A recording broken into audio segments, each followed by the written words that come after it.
All right, thanks. All right, so we are now joined by winner of today's Pala Casino 400, driver of the number 8, Richard Childress Racing Chevrolet, Kyle Busch. If you have a question for Kyle, please raise your hand and we'll get a wireless microphone over to you. We're going to go ahead and start up here with Bob Pockris, and then we'll make our way back there. Bob Pockris, Fox Sports. I know you're good, but did you think you would challenge for wins, Clash, Daytona 500, and here right off the bat with RCR? Truthfully, no. I felt like there was going to be a little bit of a learning experience, a little bit of a growth pattern, but also on the flip side of that, I always just kind of looked back and watched some of their results and success that they had last year with Austin. He ran second here last year, and Reddick was super, super fast. And so they were fast at the Clash before they broke, the 8 car was, So it's just been really, really cool. And it's been a great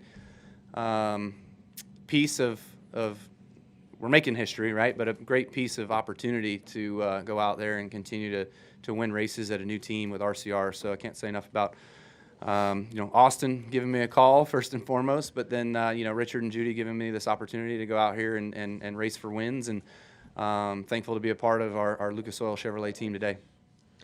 All right, we're going to go to Jeff and then Lee. I mean, it's been a while since you just controlled a race and did what you used to do and won it like that. Mm-hmm. Is your mentality any different when you're in that situation now? Because so many things have happened to you. Are you like, something's gonna go wrong? Or are you just like, nope, it's the old me, like I know what I'm doing? What were you thinking inside the car? Yeah, all of those things. There were a couple moments where I got loose. I about bust my ass on that last run, so I was like, please don't. But fortunately, was able to hang on well enough and tried to find another groove that my car would work better in. So it was just always a constant evolution of where you needed to be and just trying to work. And that's what I enjoy most about this racetrack. I mean, it's a 2-mile racetrack. It's big. It gets spread out, but man, you can move around and you can spread out and you can make your own destiny by trying to find something else that'll help work for your race car. So, it's a sad day for me to see this racetrack be in its last race being a 2-mile configuration. So, glad I was able to win the final one here. It seemed like the fans gave you more cheers than maybe we're used to hearing. Yeah, man, Rowdy Nation's growing, bro. Loud and proud. Watch out. We're going to take over. So it's just fun to see them and to give them something to cheer for again, and to have an opportunity like today to win a race this early in the season, get everybody juked up and excited, and also continue to hopefully, have more races like this where we're able to win, get some of those playoff points kind of stockpiling a little bit so we can have a good time at the end of the year. Lee? Congratulations, Kyle. Kurt was one of the first people to come to Victory Lane. You guys hit a milestone today for winning brothers in the series. Can you talk a little bit about that? And probably the only thing that would have made it cooler would have been to have him in the field. Yeah, no, he's left all the heavy lifting for me to do for the rest of my time here. He took a break, but no, it would have certainly meant a lot to have him in the field. But just him being here and being around and still. His role over at 2311 is really special. So I know he's got a lot of friends over there, a lot of great guys over there that really pull for him, and so it's neat to have him be there. He was emotional, he's getting soft in his old age. So it was just cool to see him come up to the car and being a part of our celebration there for a quick moment. But it's fun to set records always, and when you're able to do it as a brother tandem, there's nothing more special for our parents, I'm sure. You also had straight wins. Did you beat a record on straight wins, consecutive wins, was it?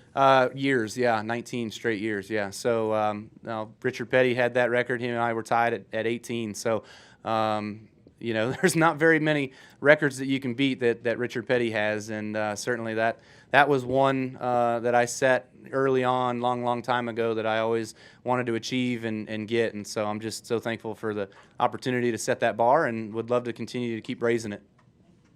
We're going to go right back there. Alan Busser, Yahoo Eagle Broadcasting, Net 25. This race had spin-outs and crashes, but it also had intervals of just uninterrupted racing. During those stretches, was it like an eerie feeling, thinking that maybe another restart was going to happen, or are you just locked in the zone? Yeah, I mean, there was a moment there when I ran Ross Chastain down the first time, and I got to his bumper, and I was trying to make a move to get by him, and I just couldn't figure it out. And then my car just flipped a switch and went super loose. So I had about crashed a few times, and I was just hanging on at the end of that stage. And then we were able to make some more adjustments to it to get it better on the long run. And then from there, we battled again with Ross all the way up until we pitted there for the final time. And our guys executed a really good job on pit road and got me out front, and then I was able to drive away. And yeah, when you get times like that, that's always, I don't know, it's maybe not fun for the fans to watch when it gets a little bit spread out, but it's just fun for the drivers to really zone in and get to work and find different grooves and different things that'll work for you and work for your car in order to make the most out of it. Right up here. Kyle, in that Richard Haight Sports Life magazine, in that third segment, there seemed to be a gap, bigger, smaller, back and forth. Were you just biding your time, or were you just the car just come in finally and be able to get past? Yeah, no, I was trying to work on the one, and the aero games are just terrible with this car. He was literally mirror driving, just watching wherever the heck I was going and trying to put himself in front of me because it would just make me super tight, and about a few times I almost hit the wall. And so you just keep trying to find different grooves that you can still make good time in, and you're in clean air, and he's not air blocking. But this racetrack gives you that opportunity to be able to do that. So it being a half-mile racetrack, a tight racetrack in its new configuration, you're not going to have those chances. So it's going to be a completely different race and a whole new thing. But glad we were able to get it done today and find our way around them, and then again have a good execution on that final stop. We're going to go right up there. Hi, Jason Residlo from AmericaJR.com. I was wondering, since it's the last Cup race here, can you talk about any memories you've had over the years here? A lot. I would say that the first one that comes to mind is when I was 16 years old.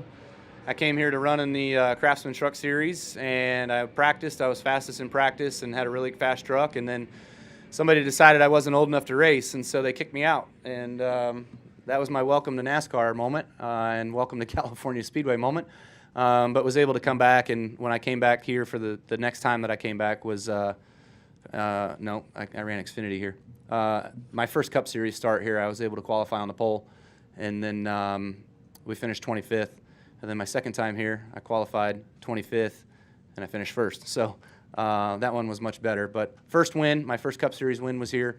We've had 5 wins, including today. So just great time at California Speedway. There's a few in there that I missed out on, but I think it was also here where I won. I was the first person to win 2 NASCAR races in the same day, Xfinity race and a Truck Series race, if I'm not mistaken. So yeah, this place has had a lot of great memories. All right, we're going to go right back there and then back up to Jeff and Bob. Alan Bailey with ARN. Kyle, with getting a victory this early on, does this mean that you guys get to experiment a little bit, or do you guys just get to fine-tune? Because you've had 3 extraordinarily good runs the last 3 races, and now you finally have the result to show it. Yeah, no, you're right. I don't know. That's to be determined. I would say that we need to continue on and pour the gas on the fire right now and go out there and continue to get wins and have fast cars and run up front. So, we want to get those playoff points. Playoff points is a big deal for at the end of the year. I've won a couple championships having a lot of playoff points, and the couple of years that I haven't had a lot of playoff points, I haven't made it very far. So, I know what's important, so hopefully we can get some more of that. It does open up opportunity, for staying out in particular races or maybe pitting and getting tires in particular races because you do have that win, so you can take more chance, yeah.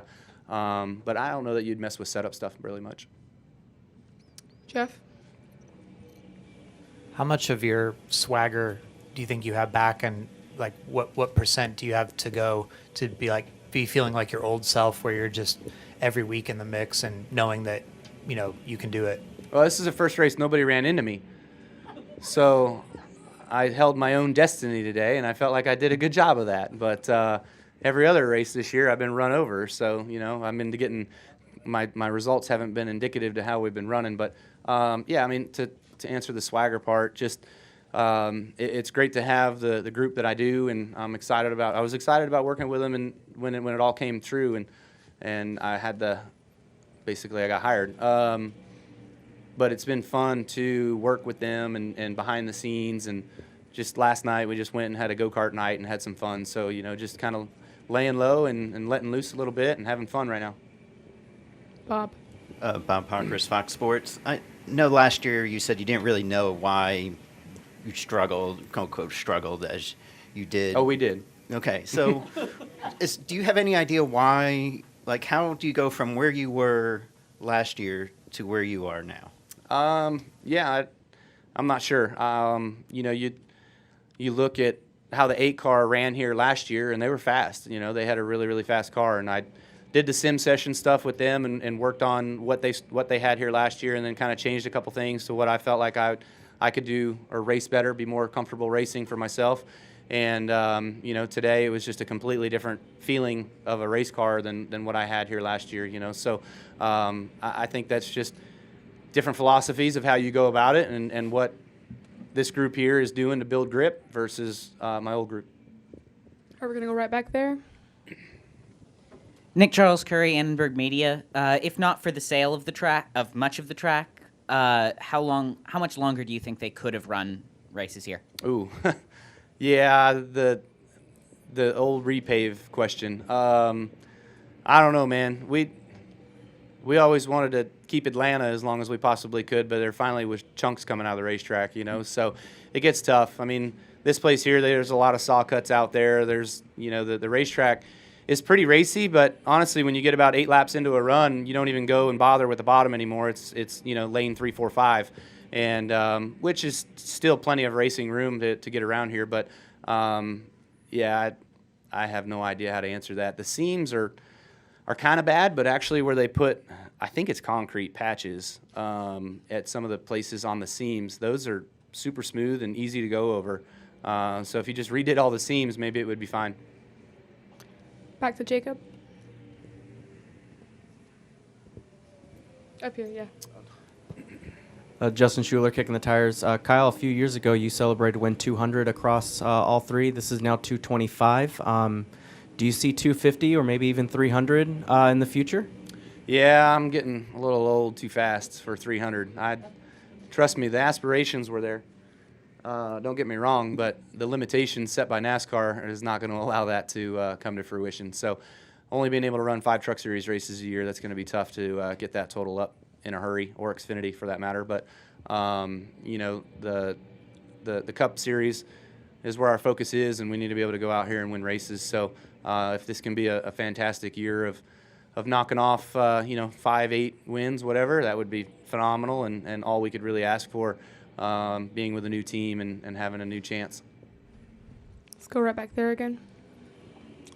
Alan Bailey with ARN again. Kyle, do you think that this one win has locked you into the playoffs, or do you think it's going to take multiple wins? Potentially, we could see 16-plus drivers win races this year. Yeah, I mean, last year we were super close to that, so who knows? Definitely, I think that there's still parity, and you'll see some guys that win that you probably wouldn't expect to win at a couple tracks. So we'll see what that does end up looking like. But am I safe right now?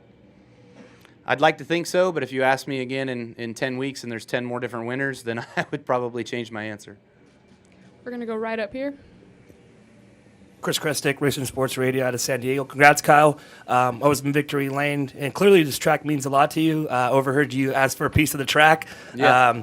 So clearly it means a lot to you, but how important is it for NASCAR to continue to establish and have a presence out west, especially being from Las Vegas and coming from a side of the country that doesn't produce that many drivers? How important is that for NASCAR to continue to preserve and continue to pursue? Yeah, no, I think that this place is we need to be in Southern California. I think the Clash is kind of a cool exhibition opportunity where we get to be in LA, like really out over that way. But man, I was really, really pleased and happy with the crowd that came out today. I thought that was awesome to see. There was a really good turnout for as cold as it was. I really thought people would shy away, but man, they came. So that was really, really good. Just hope that, the next track that we have puts on the show that we've been able to see here for the last probably 10 years, 12 years. But, repaves are always tough, man. It takes a good 5 years for a repave to turn into something that's decent. Let's go back to Lee. I'm kind of curious what RC said to you in victory lane. I mean, you guys had a feeling it was coming. You guys were so close last week, you know. He's had great drivers before, but you're such a franchise kind of guy that you can build a thing around. I mean, you must have seen the elation in his face. Yeah, no, I certainly did. And, you know, when I first crossed the finish line, you know, I thought about Brexton and Samantha and Lennox all being at home and not being here, and how mad they're going to be at me for winning without them here. But then I thought about Richard and Judy and the chance that they've taken on putting me in their race car and letting me go out there and drive. So it's just been super, super rewarding so far each week, even though we haven't won, to just be a part of the conversation and be in the mix, you know. So I hope that we're able to repay them a lot over this year and the next few years to come before I decide it's all said and done, you know. But just great conversation with him. He was like, man, this is the first of many. And then, you know, I think one of the other things he said was he showed me his hat. His Chevy hat that he has in Victory Lane each year, whenever they win races, they always put the track and the driver's signature of where the wins were. So hopefully we get to fill that thing up it's always on the inside. So hopefully we get to fill that thing up. Let's go right up here. Hey, Kyle, Crash your Speed Freaks. I want to follow up on that pieces of the track. You were talking to Dave Allen about that, and he seemed very interested. And then your guys overheard you as well. Yeah. They're going to want some gifts from you. I'm forewarning you. Yeah, no, that's cool. I thought it was really special when Bristol dug up their racetrack. Was that 2007, going into 8, I think. Maybe it was later than that. Anyway, they made these blocks and sent it to all the drivers of, you know, it was the last race on that concrete surface or whatever. And so I always just kind of thought, you know, if they dig up racetracks or whatever, it'd be cool to have some of those pieces, especially, you know, if you've won at that place, or as special as this place has been to me with 5 wins here, you know, it would be pretty meaningful. And winning the last one was super meaningful to me. So I would cherish having one of those. You know, it's not all that glamorous or cool looking. It's a piece of asphalt, but, you know, it's still a memory in which I have from being here, and the team would love to have a piece of that too for being the last win here.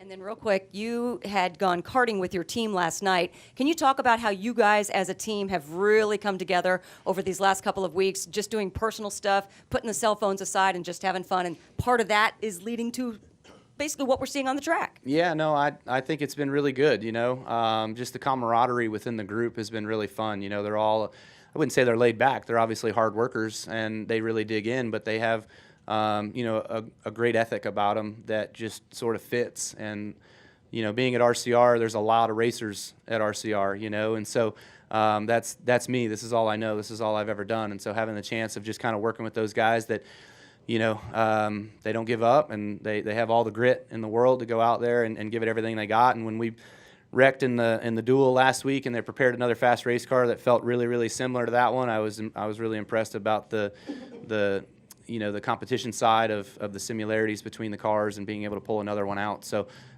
it's all been good, and, you know, just continuing to build on that and have some fun.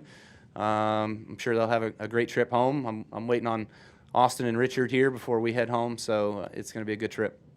All right, let's go back to Steven. Steven Stump of FrontStretch.com. First of all, Kyle, congrats on the win. Congrats on breaking Richard Petty's record. Also, with Petty's record, your streak was kept intact last season because Tyler Reddick and Chase Briscoe spun in the final turn of Bristol Dirt. After the season finished, have you talked to either driver about how that finish went down? Yeah, there was some joking around at some of our. I think it was it wasn't at the banquet, but I think it was our Chase, like the playoff drivers, when they all got together after the regular season was over. There was definitely some joking around about that. You know, so it was really. I lucked into one, you know, I stole one last year, but then there were probably 5 that I could count that we coulda, shoulda, woulda won that we didn't, you know. It just would always seem like there was something against me that wasn't allowing us to score a win. But, yeah, happy to – I think there was another year, 2014, winning here. That was the only non-restrictor plate win for Joe Gibbs Racing that year. We won 1 race at JGR, and it was me here in California in 2014. So that was also a close year that was, you know, almost going without. All right, thank you. We'll go right up here. Sorry, second question. Your crew chief said that Goodyear bought a much more durable tire. And you mentioned, almost losing a couple times. How was the grip compared to the tire last year that wasn't so hot? I really didn't notice a whole lot, to be honest with you. I felt like the tire was really, really similar to last year. That one run where I got super loose, I felt a vibration, and I felt like that tire was coming apart. So I had to start trying to take it easy, but I was still trying to hold the position that I was in and hold those guys off behind me so we could be further up on that pit stop at the end of that second stage. So, but yeah, no, to me, tires felt really similar. We're going to go up to the press box. We got a couple questions up here. Go ahead. Jonathan Vail, the Racing Experts, ESPN Radio Albuquerque. Kyle, like some have mentioned, you broke Richard Petty's record of 18 straight seasons with the win. How have the conversations been with you and other drivers in that caliber, whether it be Richard or others? Yeah, I don't think there's really been any. There's been some media questions about it and stuff like that, like what would it mean, and what do you think, can you do it, and stuff like that. But I haven't really talked to Richard about it, but it's here, we got it, so it's pretty special. I'll take the honor of carrying on the most wins now, which is really, really special, and hopefully, like I said earlier, I'd love to elevate that bar a little bit higher and take it to 20, 21, 22, whatever. Any other questions up in the press box? Yeah, ChrisKnightCatchFence.com. Kyle, I was just curious about how different it is, or how it is working with a new spotter like Derek Nealon after working with such a long-time spotter in Tony Hirschman over the last several years. Yeah, that was, talk about bittersweet. That was another bittersweet moment. When Hirschman told me that, well, he never really did tell me that he wasn't coming. I had to find out. Anyway, you always hate to not be able to take people that are close to you or mean something to your success. And the past races that I've always had with Hirschman have been super good, but it didn't work out. And, honestly, I think Derek is probably a top 3 spotter in the series, and so I didn't think I was making much of a move there. It was probably a lateral move. You've got your A-tier drivers, your B-tier, your C-tier. I feel like spotters are kind of the same. Crew chiefs are kind of the same. So it's all about how you mix all those guys together and what your success looks like. But Derek's been great so far. He was super good at Daytona. Felt like I learned a little bit from him, and there's a couple things that we talked about for him to get better on still after Daytona. And then today, I jumped his ass there late because the lap cars were running right in my groove, and I'm like, get him out of the way, let's go. And so then he had to march around on the roof and make some holes for me, so he did a good job. Anything else up there? We're all good up here. Thank you. Any final questions down here? All right, well, thank you so much for your time. Right on. Congratulations. Thanks. Yep.